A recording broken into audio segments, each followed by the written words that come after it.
Olá, queridos alunos da Escola Bíblica Dominical. É um prazer estar com vocês mais uma vez neste dia para juntos estarmos aprendendo a palavra de Deus. Como foi sua semana? Acredito que deve ter sido muito boa. E hoje nós estamos aqui para estudarmos uma lição preciosíssima. Vamos estar estudando a lição sobre Jesus e Nicodemos. Nicodemos é um homem muito curioso na Bíblia Sagrada, porque a Bíblia vai dizer para a gente, no Evangelho de João, que Nicodemos era um homem muito influente na sua cidade. Ele fazia parte de uma grande escola chamada Sinédrio, junto com 70 outros homens bem experientes, que conheciam a palavra de Deus profundamente, que seguiam os mandamentos de Moisés. Mas exatamente esse homem que tinha tanta influência, esse homem que ele era tão respeitado em Israel, ele sentiu a necessidade e o desejo de encontrar-se com Jesus. Imagine que coisa maravilhosa, Nicodemos quis encontrar-se com Jesus, sendo que o desejo de Nicodemos não foi encontrar-se com Jesus publicamente, à vista de todos. Ele preferiu procurar Jesus à noite. Quem sabe porque durante o dia fazia muito calor, Jesus estava cercado de pessoas, e Nicodemos procura Jesus em particular à noite. E o nosso primeiro ponto da nossa lição vai dizer exatamente isso, uma visita especial. Nicodemos era um homem nobre e provavelmente rico em Jerusalém, e ele era um mestre da lei, isso é, um profundo conhecedor das Escrituras, e fazia parte do grupo dos fariseus, e era membro do Sinédrio. Foi exatamente este homem tão importante que foi fazer uma visita a Jesus, foi encontrar-se com Jesus a sós. Que coisa maravilhosa! O que nós podemos aprender inicialmente com isso aqui?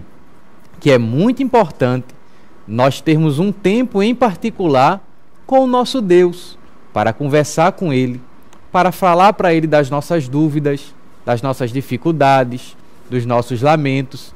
Nicodemos, apesar de ser tão conhecido, apesar de saber tantas coisas, apesar de aparentemente não ter necessidade nenhuma, procurou em particular Jesus, para conversar com Jesus. Você tem conversado com Jesus? Ultimamente você tem orado a Jesus quando você acorda pela manhã, ou quando você vai dormir à noite? Você fala com Jesus?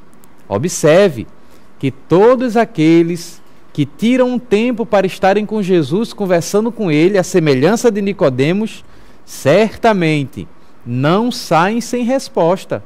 Jesus os esclarece, Jesus os ensina e lhes fala as grandes verdades do reino de Deus.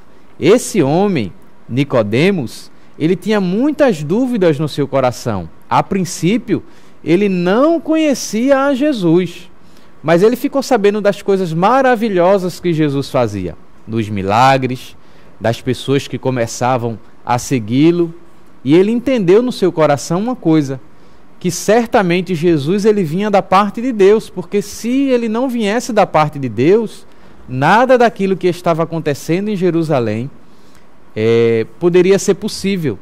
E observe que Jesus aparentemente, na visão dessa grande escola que Nicodemos fazia parte, do Sinédrio, era um homem sem influência nenhuma. Nasceu numa cidade muito pobre, Nazaré. Era carpinteiro, trabalhou pesado. Era um homem até então desconhecido. Mas o Senhor era com ele. E isso despertou no coração de Nicodemos o desejo de conhecer a Jesus. E quando Nicodemos ele chega para conversar com Jesus, provavelmente as conversas à noite naquela época, elas aconteciam em cima das casas, nos terraços que existiam em cima das casas. Quem sabe Nicodemos subiu a um alpendre e lá em cima num terraço, à noite, começou a conversar com Jesus. E o texto bíblico, ele diz para nós que assim que Nicodemos encontrou Jesus, ele disse: Rabi, bem sabemos que és mestre vindo de Deus, porque ninguém pode fazer esses sinais que tu fazes, se Deus não for com ele. Olha como Nicodemos chegou falando com Jesus, chamando Jesus de mestre. Quem sabe Nicodemos estava esperando que Jesus o chamasse de mestre também. Mas não foi isso que Jesus ele fez. O segundo ponto da nossa lição vai mostrar para nós algo muito interessante. Jesus, ele teve com Nicodemos uma conversa muito franca sobre o reino de Deus. Nicodemos, como um bom judeu, esperava que o descendente de Davi, que era prometido nas profecias do Velho Testamento, fosse um grande líder político, fosse um homem guerreiro, que viesse, por fim, libertar o seu povo, os judeus, da opressão que eles estavam passando há vários anos já. Um grande império havia se levantado naquela época. Era o Império Romano. E esse império estava oprimindo os judeus com altas cargas de impostos, com prisões, com perseguições. E eles, que eram fariseus, eles esperavam que um grande líder fosse se levantar enquanto rei. É interessante que naquela época, fora os fariseus, existiam outros grupos religiosos bem representados naquela época, mas com pensamentos distintos. Nicodemos, ele fazia parte do grupo dos fariseus, dos santos, daqueles que seguiam a lei estritamente. Mas existia um outro grupo chamado de saduceus, que já acreditavam em outras coisas. Existia também os zelotes, que era um grupo mais radical. Era aquele grupo que pegava a espada para lutar contra os soldados romanos. E existiam os essênios, que eram bastante religiosos e não queriam de forma nenhuma se envolver com as questões políticas da época. Eles saíam da cidade e iam para as cavernas do deserto da Judéia viver uma vida contemplativa. Mas Nicodemos esperava um grande líder. E se apresenta a Jesus, que não veio com espada, que não veio com exércitos, que não veio com grande influência humana nem política, mas que provocou uma verdadeira mudança e uma verdadeira revolução na sua época. Nicodemos não estava entendendo isso. E essa conversa franca que Jesus tem com Nicodemos acerca do reino de Deus, Jesus diz que o reino de Deus, ele não é material, ou seja, ele não é físico, não é um estabelecimento humano aqui na terra. Em vários lugares, no início do Novo Testamento, nós vemos João Batista dizendo: se arrependam, porque o reino de Deus está próximo. Jesus, quando inicia o seu ministério, ele diz: arrependei-vos, porque é chegado o reino de Deus. Mas que reino é esse? Quais são as características desse reino? E na conversa de Jesus com Nicodemos, Jesus explica para ele a natureza desse reino. Primeiro, esse reino ele não é material, ele não é físico, ele não tem uma sede como o governo do Brasil, por exemplo, que tem a sua sede em Brasília. Não, o reino de Deus não tem uma sede. Ele não está limitado a essa vida apenas. O reino de Deus, jovens, ele é maior do que tudo que você possa imaginar. E ele começa dentro de nós, para fora de nós. Ele não começa de fora para dentro, mas ele começa de dentro para fora. Uma outra característica que o Senhor Jesus ele fala sobre o reino de Deus é que ele não é partidário, ele não tem partido, ele não toma partido. O reino de Deus, ele não se identifica com nenhum rótulo denominacional. O reino de Deus, ele não é prioridade ou particularidade de alguma instituição religiosa, porque ele não é partidário, ele não tem nenhuma bandeira, ele não tem nenhuma cor. Ele é aberto a todos os povos, tribos, raças e nações que desejarem entrar nesse reino.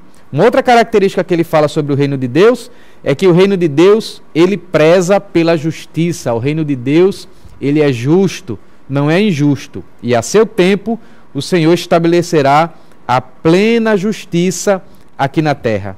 Nicodemos estava impactado com isso.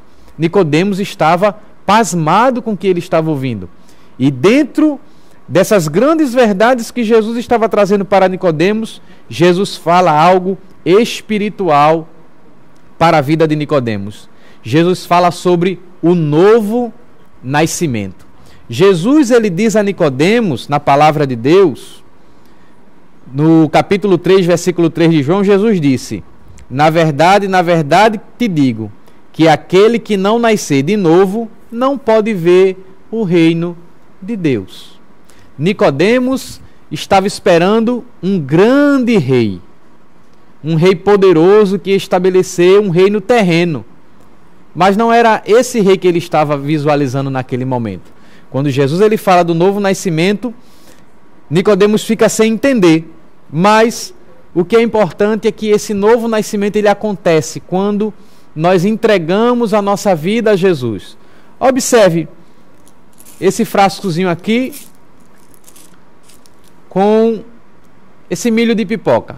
Até então ele é só um milho, é duro, é forte, é insensível, mas quando esse milho ele é submetido ao fogo, ele é submetido ao calor, esse calor vai moldando esse milho, vai amaciando essa casca dura a ponto de transformá-lo em uma pipoca, que é macia, tem sabor e é deliciosa.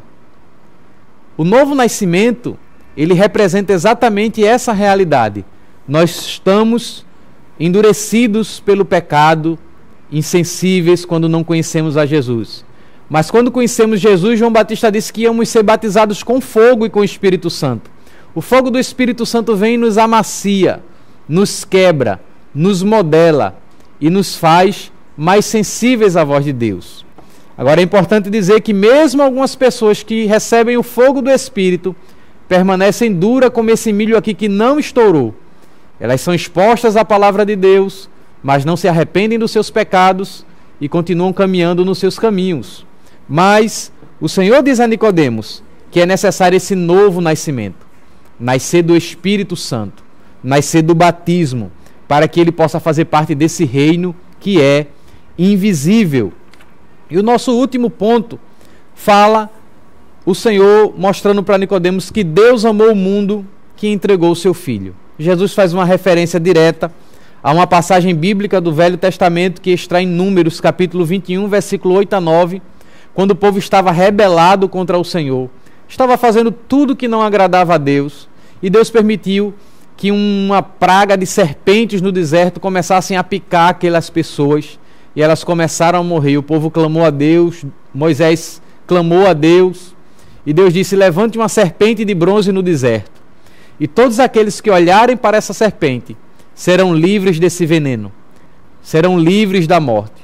E Jesus diz a Nicodemos: Nicodemos, assim como Moisés levantou a serpente no deserto, importa que o Filho do Homem ele seja levantado, para que todos aqueles que olhem para Jesus na cruz, que reconheçam o seu sacrifício, sejam salvos do veneno da serpente, que é o pecado. O Senhor Jesus disse para Nicodemos: todos os homens estão na mesma condição, são pecadores e precisam de salvação. Essa salvação não vem pelas suas boas ações, não vem pelos seus méritos, mas essa ação ela vem quando nós olhamos para Jesus na cruz, que morreu para nos salvar. Assim como o povo olhou para a serpente lá no deserto, no episódio de Números, Jesus quer que olhemos para ele para sermos salvos. A Bíblia diz em Hebreu que nós devemos olhar para Jesus, que é o autor e o consumador da nossa fé. E por conta dessa morte de Jesus, ele trouxe acessibilidade ao reino de Deus para nós. Nós podemos ingressar no reino de Deus. Talvez para você isso seja muito difícil de visualizar, seja muito abstrato, mas aqueles que estão dentro do reino de Deus, que fazem parte desse reino e têm o Senhor Jesus como seu rei, entendem perfeitamente a posição que estão, porque o Senhor, ele morreu para lhe santificar. O Senhor, ele lhe justificou, e o Senhor brevemente lhe glorificará quando nós nos encontrarmos com ele no céu de glória para recebermos vestes brancas e um corpo transformado. Mas tudo isso acontece primeiramente quando entendemos que Deus amou o mundo de uma tal maneira que deu seu único Filho, para que todo aquele que nele crê não pereça, mas tenha a vida eterna. Minha oração é que você tenha cada dia intimidade com esse Jesus, que ele cada dia esteja trabalhando na tua vida. Deus te abençoe e Deus te ajude. E próximo domingo, se o Senhor permitir, estaremos juntos mais uma vez. Amém.